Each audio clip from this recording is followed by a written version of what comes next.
Bae na alam mo naman yung nag-viral na naninira sa'yo na hindi daw masarap yung Paris mo. Ano bang masabi mo dyan? Kasi kasi actually nagulat ako, tumalak siya ng tumalak. Nabasa ko din talaga na panood ko personally dito lumabas sa aking page. Ngayon, kasi wala ako nung pumunta siya, wala ako dito. So ngayon, nung dumating ako kanina, chinik ko lahat. Kasi ang sabi niya, di ba, wala daw lasa lahat. Oo. So ngayon, ang ginawa ko to check kung wala na ba lasa lahat yung mga tinitinda ko. Tinikman ko, may lasa naman. Personally, tinikman ko. Tapos, pumunta ako sa mga kumakain. Nagtanong ako kung wala bang lasa yung tinitinda ko. So, mayroon naman. Okay naman. Kaya, naging OA yung pahayag niya kanina sa social media. So, para lang ma-check ko, may lasa naman lahat. Wala namang pagkain na walang lasa. Either mayroon dyan matabang, maalat, matamis. Pero lahat may lasa talaga. Yung sabi niya kasi wala daw lasa lahat. Baka lang may problema sa dila siguro sa sa panglasa niya. Kaya kailangan niya siguro magpa-check. Kasi ko kanina, tinanong ko din yung mga kumakain, may lasa naman at okay naman sa kanila, masarap daw. So yun, baka may problema lang yung babae na yun sa panglasa niya, kailangan niya ipa-doktor. Yun ang masasabi ko sa kanya. Okay. Ako na ha. Okay. So, Diwata, anong masasabi mo na binisita ka ng isang sikat na personalidad kagaya ni Alex Gonzaga?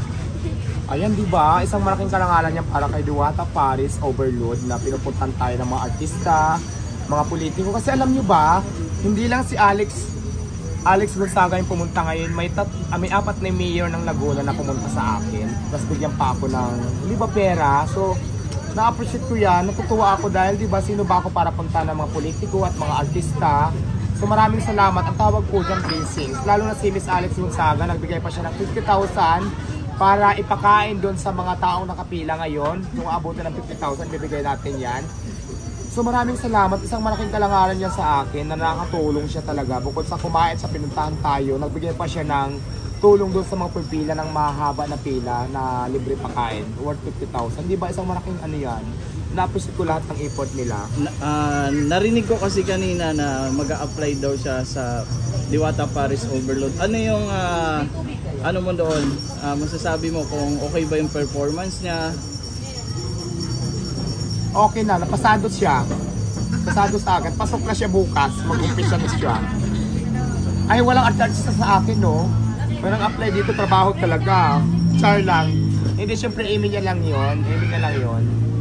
Kumbaga parang, di ba? Basta masaya. Masaya naman yung experience ko sa kanya ngayon. Yeah, bukod sa natulungan ka, meron din siya natulungan ng mga kababayan natin, di ba? Diwata, anong pakiramdam na maraming gustong gumaya sa'yo? Well, masaya. Okay lang. Gano'n naman tayo mga Pinoy copy business. At least marami akong tao na inspired, nagpursige para magtinda ng Paris na ginaya ko. So, naging inspiration nila ako. So, okay lang, para at least lahat masaya. Basta at the end of the day, ako pa rin ang nauna. Pero kung saan pumunta yung tao, doon, people choice pa rin tayo, no? Ikaw pa rin ang nag-iisang Diwata.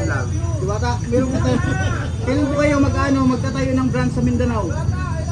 Abangan nyo yan, Luzon, Visayas, Mindanao, maglalagay tayo ng Diwata Paris Overload. I-check nyo po yung aking Facebook page, Diwata Paris Over Fanpage, at doon kayo mag-inquire kung willing kayo mag-franchise. So, open na po ako ngayon. Puntahan nyo lang po yung page ko na Diwata Paris Over Fanpage at doon kayo mag-inquire. May nakapost ako doon. So, doon kayo may pag-transact. May YouTube po ba kayo? YouTube? Wala pa, no? Wala pang YouTube. Facebook page pa lang. Mayroon ako mga YouTube dyan pero hindi ko account yan. Ibang may-ari, mga fake account. So, pero gagawa na ako ng YouTube soon. Ilalagay ko na dito sa akin Facebook page, ililink ko para at least hindi kayo maligaw. Halimbawa ba pag nag-franchise sa business mo, possible na pupuntahan mo rin? Yes, of course. Kasama yan sa ano. Kasama yan sa mga ano ko, plano. So ayan, mga tanong nyo.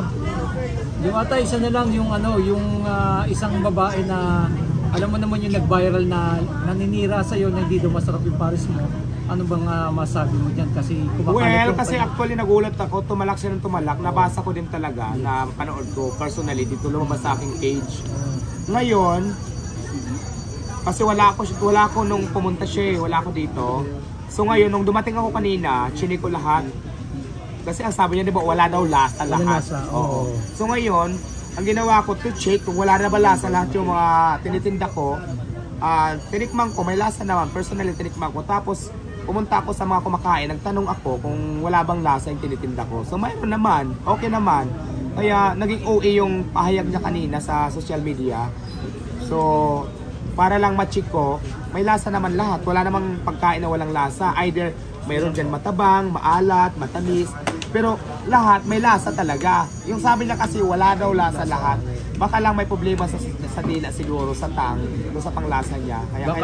Kaya kailangan niya siguro magpa-check. Kasi sindi ko kanina, tinanong ko din yung mga kumakain, may lasa naman at okay naman sa kanila, masarap daw. So yun, baka may problema lang yung babae na yun sa panglasa niya, kailangan niya ipa-doktor. Yun ang masasabi ko sa kanya. Salamat ha. Alex Gonzaga. Ayan, syempre maraming salamat kay Ma'am Alex Gonzaga dahil binisita tayo dito, di ba? Pumunta siya nag-import. Nagpunta dito kumain at the same time, ang pinakamagandang ginawa niya, nagbigay siya ng 50,000 para ipakain ng libre doon sa mga nakapila. Isang malaking ano yan, tulong para sa mga tao at sa atin natin, di ba? So very nakakatuwa talaga. Appreciated Ma'am Alex, maraming salamat sa iyo. So, maraming salamat. Ayan, pahinga ka muna. Maraming salamat.